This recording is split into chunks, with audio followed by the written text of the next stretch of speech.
So I'm happy to take any questions you may have on the issues that I've raised here today or any others that are on your mind. Minister Dix is here for any of the focused questions you may have on public health or on the announcement we're making today about the second urgent primary care center in Surrey. A reminder to reporters on the line, please press *1 to queue for a question and unmute your phones. You won't be audible till I call your name. We're going to start today with a question from Tom Zaterik from Surrey Now Leader. Hello, hello, Premier. How are you doing? Good. How are you doing? Hello. Hi. Hi. How are you? Good. Good. Whereabouts is the urgent primary care center going to be in Surrey? It's going to be in Newton, I think. King George and 6830 King George Boulevard. 6837 King George Boulevard. 6830. 6830 King George Boulevard. That's Newton. Yeah.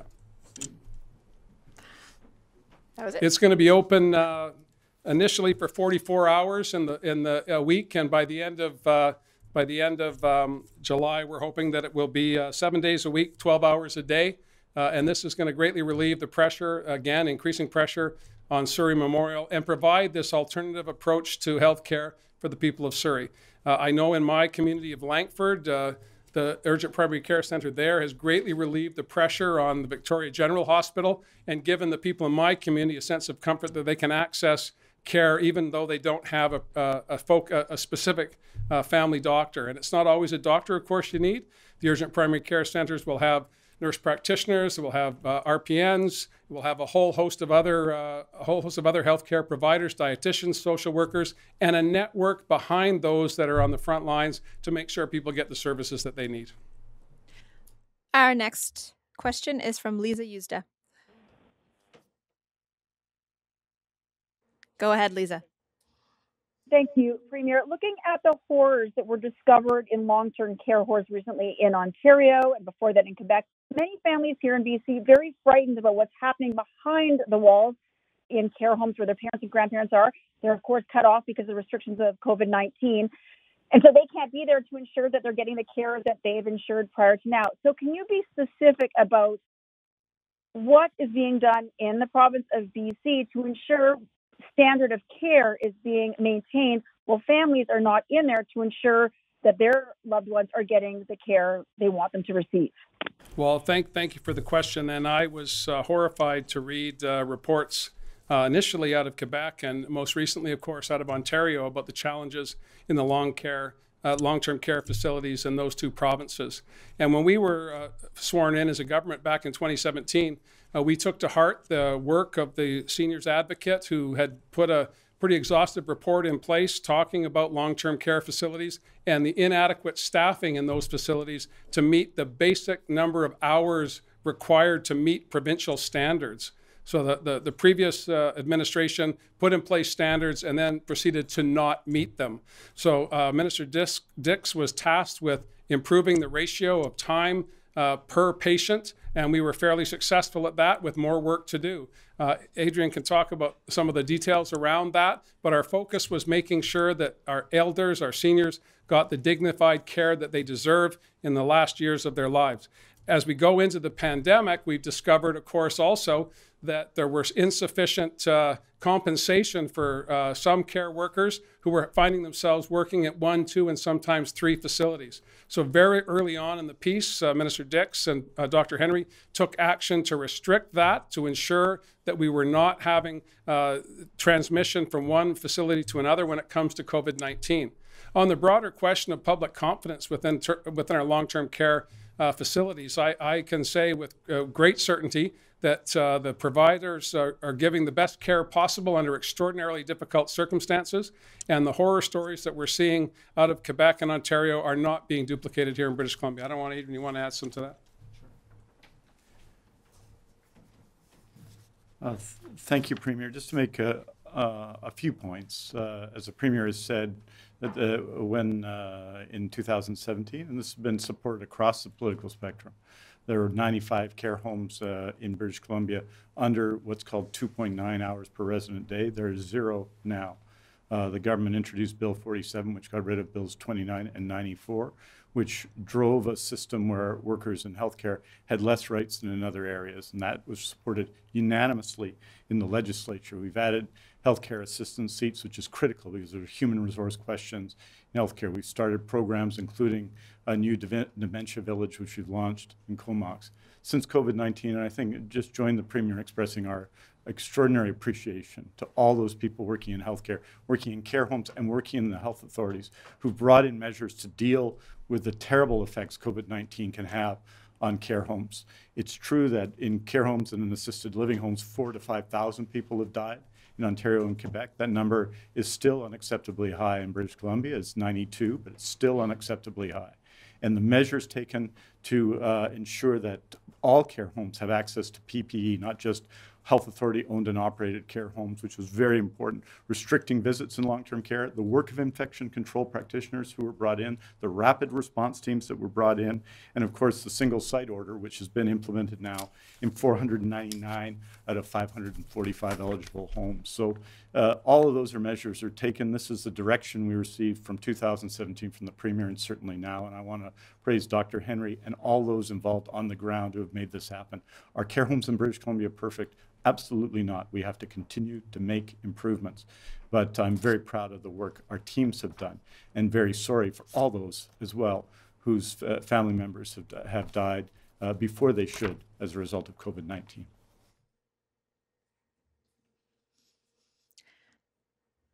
Our next question is from John Hernandez. Hi, Premier. Canucks GM Jim Benning is now saying that the Canucks are considering holding a training camp out potentially in the United States because of the 14-day quarantine rules in BC. What's your general reaction to that? They seem to be losing confidence over this hub city approach, something that you've been in favor of. What are your general thoughts on that? And if maybe Dix can weigh in French for us on that as well. Okay. Fair enough. Yeah, thanks, John, for the question. First of all, I'm excited that the Canucks are in the playoffs. That's the good news.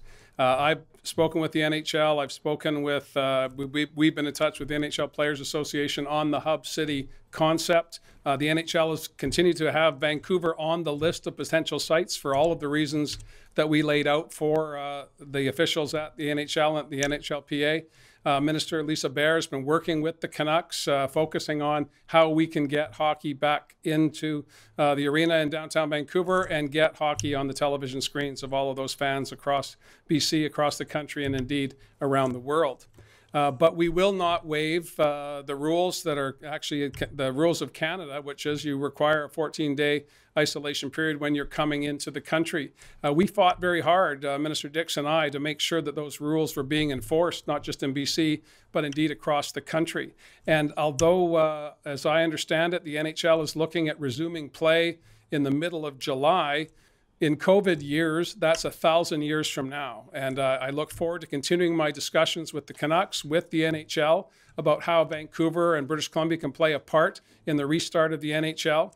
But we're focusing on the well-being of the citizens of British Columbia, as we should. And if we can do that and continue to focus on trying to bring hockey back to Vancouver, we'll do so. But the rules are in place. They're national rules that we fought hard to have put in place. I'm not going to ask for those to be bent today on the prospect of games potentially being played 8 weeks from now. Our next question is from Binder Sajan. Our next question is from Binder Sajan. Go ahead, Binder. Hi, Premier. Just wanted to ask you with regards to your government's focus on supporting women. You've got a parliamentary secretary. You've talked many a time about all the things, the priority that this is and gender equity is for your government, and yet a report card out today is saying it's not giving you very good grades. And I'm just wondering how you respond to that, especially in a time during a pandemic when we've seen that women and vulnerable people seem to be most at risk. I'm not, I apologize, Binder, I'm not familiar with the report you're referring to. I'm very proud of the work that we've done on gender equity here in British Columbia. I'm very proud to say that I'm the only leader in the country that half of my colleagues are men and half of my colleagues are women, not just in my cabinet, but in my caucus. And we as a political party have worked very hard to ensure that the gender diversity, the ethnic diversity, the sexual orientation diversity in the broader community is reflected in our public institutions, and we're going to continue to do that. Just yesterday, Parliamentary Secretary Mitzi Dean announced a $10 million fund to protect vulnerable people, mostly women and children fleeing domestic violence and sexualized violence. I'm proud of that, and there's more work to do. So I'm not familiar with who issued the report, and I'm not familiar with the findings, but I'm proud of our progress to date. And of course, there's always more work to do. We don't shy away from that, but I don't know what numbers you're talking about. Our next question is from Vaughn Palmer. Good day, Premier. This 14-day isolation rule, self-isolation rule that's raised some questions about the NHL. Are you concerned that that rule could also be an obstacle to reopening the film and television sector in British Columbia, where production companies might choose to locate in, say, American states where there's no 14-day rule as an obstacle to getting started to work? Well, thanks, Vaughn, for the question. We have been focused on the film and television sector. Again, Minister Lisa Baer is responsible for that file, and we have a proud history here in British Columbia going back at least 25 years in my experience, maybe 30, of encouraging the development of Hollywood North. And we're widely regarded as I think the third largest film production center in North America after Los Angeles and New York. And we're in a place where we have a skilled workforce, we have studio space, we have post-production capacity now, a whole host of services to offer the film and television industry. And the self-isolation period, again, if you have to spend 2 weeks in isolation, Vancouver is not a bad place to do it. Vancouver Island is not a bad place to do it. And those rules are in place today at our urging, and we will ask for them to be relieved or to be diminished at a time when we believe it's safe to do so. We're going to take advice from Dr. Henry and Minister Dix and public health officials on how we're doing in keeping these numbers down. They've been very positive, as you know, over the past number of days, but we need a couple of periods of incubation periods to be confident, and then we'll maybe take a look at it then. But I know Minister Baer's in contact. We're working with Prem Gill at Creative BC and trying to make sure that production companies and those that are in the business of making films for television and the big screen understand and recognize BC is preparing for a return to an active schedule as soon as we possibly can. Our next question is from Farhan Lalji. Premier Horgan, thanks for taking my question. Just on the subject of the Canadian Football League and the BC Lions, I know that there's been some suggestion based on an ask to federal government for support a few weeks ago that ultimately an ask may involve the provinces as well. What's your thought on potentially providing some support, financial or otherwise, for that franchise? Well, there's no shortage, Farhan, of requests from every sector for assistance at this very challenging time for all of us. I'm an enormous CFL fan, a big backer of the BC Lions. I've been in contact, or they've been in contact with me since the advent of the pandemic and looking at what the season would look like. I know that they're looking at perhaps a later in the fall season of CFL play, and that'll, of course, depend on whether we believe that that's safe to proceed. Football, of course, involves a lot of people on both sides of the line, not just on the field, but on the sidelines. So those are issues that will need to be worked out. Dr. Henry's been pretty clear, and why I believe we've been having success, and I've said this in the past, is that rather than look for absolutes, we always look for solutions. And Dr. Henry's at the center of that, practically trying to find ways for activity to take place, not finding ways for activity to be shut down. But at the center of our activities is focusing on public health and wellness. We'll continue to do that. I'm always available to talk to the CFL, particularly the Lions and the CFL Players Association, about how I can be helpful. But there's been no formal requests at this time, but I'd love to see the Lions have a season this year. We were talking about getting in line to host the Grey Cup a couple of years down the road, and I'd like to get those discussions started as well. Our next question is from Andrew McLeod. Yeah, hi, Premier. The Union Unite here did some polling recently and found strong public support for requiring businesses that have laid off workers during the pandemic to rehire the same people they laid off before they open up those positions to other people. And they found support for that, especially if the businesses have received government aid during this time. I'm wondering what, if anything, your government may be doing to address that. Well, I certainly support the initiative as you've outlined it, Andrew. I believe that businesses should be looking at their employees, their previous employees, as they start to contemplate when it's appropriate for them to restart. As gradually we look at stage 2 and then moving into stage 3 of the restart here in British Columbia. I'm always available to talk to Unite here and other organized labor as well as businesses about how we can get people back to work, how we can get to a place where we were not that many months ago, where we had 4.5% unemployment, a balanced budget, and capital programs that were again leading the country. I believe we will get there again, but the challenge, of course, is we need to do it together. That means labor, business, social organizations, civil society, broadly speaking, has to continue to have the focus we've had for the past 2 months. And again, anyone I talk to, the first thing they say is, how can I help? And of course, I direct them to the directives of Dr. Henry: wash your hands, keep a physical distance, do not come to work when you're sick. Everyone can do that, and everyone can contribute if they follow those 3 simple rules. But on the broader question of how do we restart the economy, getting people back to work in traditional businesses, I'm counting on businesses that were successful with their workforce to look to that workforce to return as quickly as possible, provided it's safe to do so. Our next question is from Dirk Meisner.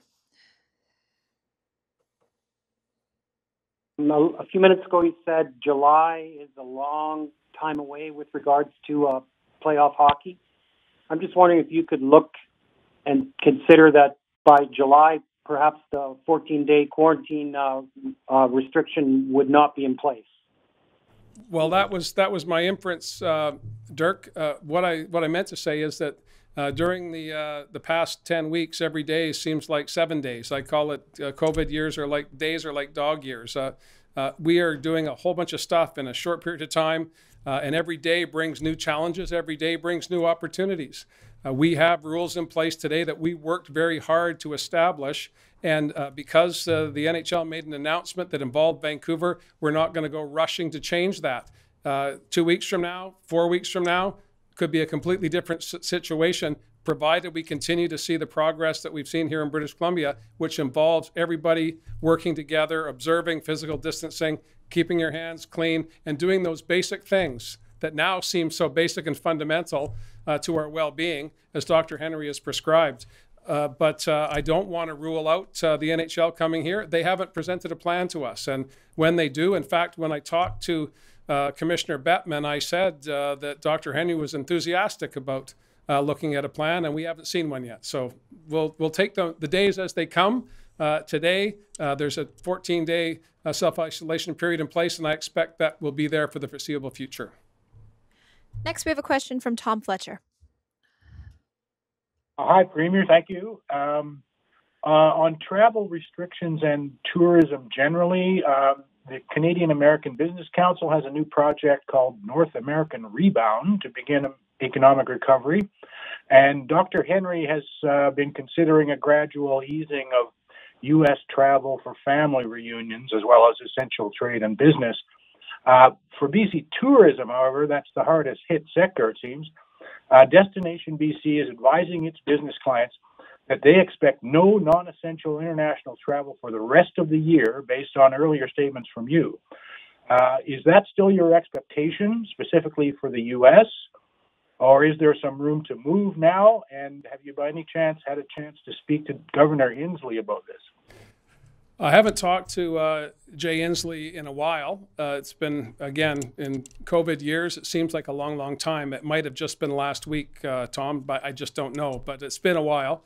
And my view is that we have made progress in British Columbia because we have insisted on our borders being closed, and anyone who's coming into Canada, for whether they be British Columbians returning home from abroad are required to self-isolate for 14 days, and we've been tracking that. 32,000 tracking endeavors have been undertaken by British Columbia to protect our borders as part of the program we put in place with the federal government. So there's been a lot of activity making sure that people are living by their word and they're living within the plan that they gave to us when they arrived in the country. On the whole question of international travel, we're going to review that as we do with all issues on a weekly basis. I don't foresee any change in the near term at all, and that's why we're asking Destination BC to focus on encouraging British Columbians to stay home and go to those places they haven't been to in a while or perhaps have never been to. If you haven't been to Barkerville, it's a good idea, and Quesnel would love to see you on the way. Going to the interior and enjoying cherry season is something I would very much like to do. There's a whole bunch of things that we can do right here in British Columbia. 42,000 people booked campsites on Monday. So there's a lot of British Columbians who have things to do in BC that can stimulate our tourism economy. And I think that's where I'd like to focus, Tom, is on encouraging people to get out and see something, hopefully in your neighborhood. But if you want to travel further afield as the situation changes over the summer, I think that's good for everybody. It's good for the tourism economy, and it's good for British Columbians to recognize that there's no bad place in BC. Just splendor as far as the eye can see, for all occasions, as it says on the logo. Our next question is from Richard Zisman. Premier, one of the things when you were announcing the rollout of a return to school was an expectation that it may take some time for parents to get their kids back into the classroom. We're now getting a sense from districts that it's going to be around 50% of all kids returning to school. Does that surprise you that it's that high? And are there any concerns about that many kids going back into the school system all at once? No, again, Dr. Henry and Minister Dix would not have given approval to the plan if they felt that anyone was going to be at risk, whether it be support staff, superintendent, administrators, teachers, kids. So we're comfortable with the plan that Minister Fleming has put in place, and that plan was developed by CUPE, BC Teachers Federation, Vice Principals and Principals Association, trustees, and local communities, so as well as Parent Advisory Council. So all of the stakeholders in the K-12 system, and they are numerous, and they oftentimes are on different pages, have all come together to put in place a plan that we believe will work for the month of June to better prepare us for the return to regular school in September. What will happen on Monday will happen on Monday, and I'm sure that on Wednesday you'll have questions for me. But I'm very comfortable that all of the players in the system are on the same page. That's fantastic news for our system, fantastic news for our kids. Our next question is from Samir Kaushal. Hi, Premier. Thank you so much for taking my question. And I'm sorry, I joined late, so maybe you have answered this question already. But when can we expect the third phase of BC's restart plan, especially some ease in restrictions for event planners and wedding businesses?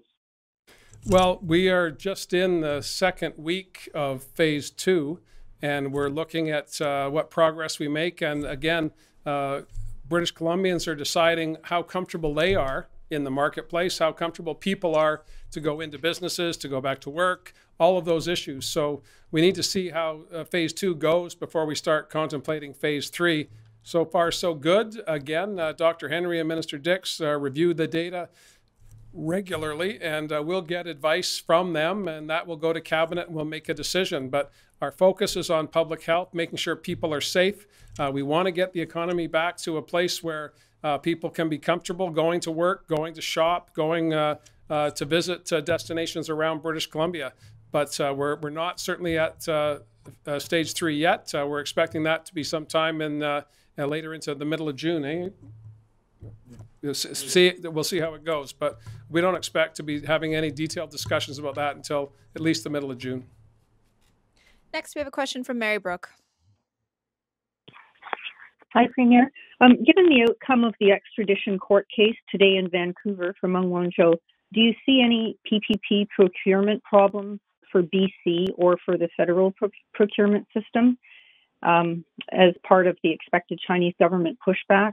And as part of that, how is BC's overall progress with producing PPE and manufacturing ventilators coming along here at home?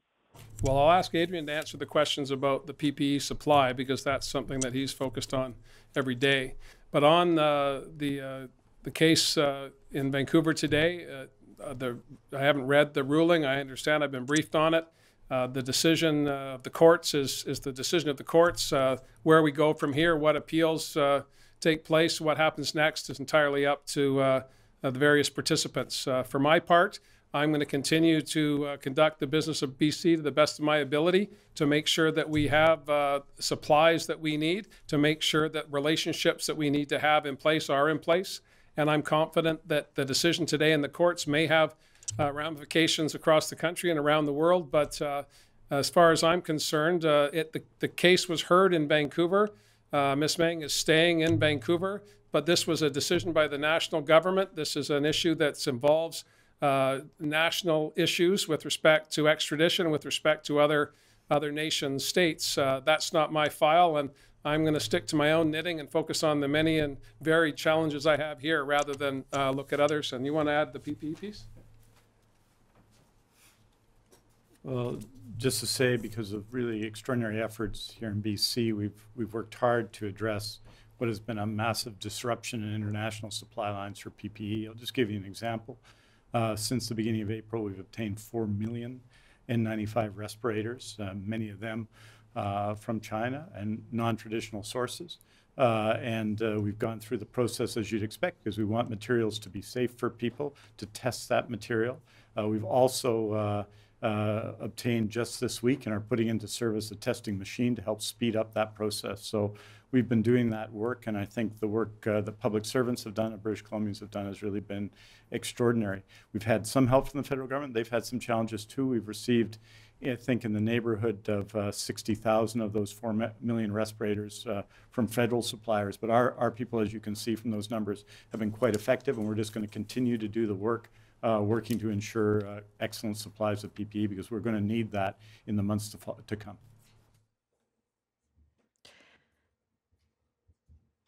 We only have time for one more question, and it's going to Sean Eckford. Thank you. Mr. Premier, yesterday I was following the Commons Finance Committee and some testimony from the Canadian Ferry Association and the Urban Transit Association about federal support. And one of the things that was said is if BC Ferries continues to face revenue shortfalls like it is, it'll have a negative effect on the recovery in ferry-dependent communities. When I asked you about a month ago, you said you were pretty optimistic about talks with the federal government on support for public transit and ferries. Sounded yesterday like there's not much cause for optimism, but do you still see that going forward well? I do, and we had success in continuing to press for a national plan to deal with sick pay so that we don't have people going into work sick. And now that's at the formative stages, of course, but we were persistent week after week, raising the issue, building a consensus around the Premier's table, building the ask for the federal government to get involved, and we've now made some progress. I know that on municipalities, broadly speaking, and that's where put aside BC Ferries for a moment, that's where the challenge rests for our public transit systems in major urban centers, whether it be BC Transit in smaller communities like Victoria, Kelowna, Kamloops, or TransLink in the Lower Mainland. And so I've made my case again repeatedly to not just the federal government, to my colleagues across the country. And I know that Premier Ford in Ontario, with all the myriad and sundry challenges that they have there, are also critically aware of the decline in ridership on their very elaborate public transportation system and the impact that's going to have on the private sector economy. And it's going to have the impact, of course, on people who will not be able to get to work when they're prepared to get back to work as the Ontario economy opens up.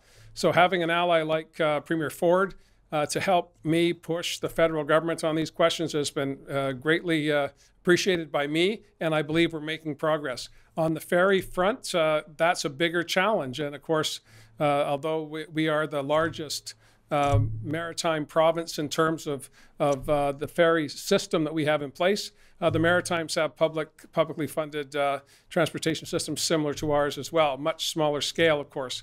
And so I try to build allies across the country when I make these appeals to the federal government.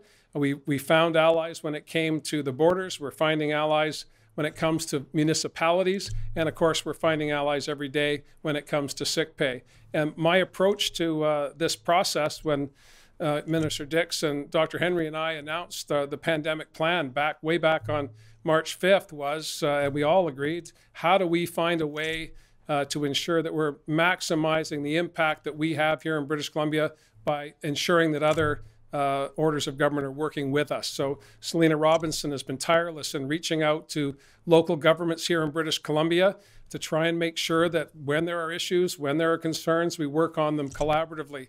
And similarly, Minister Dix sits at a table with health officials across the country. Minister James sits at tables with finance officials across the country.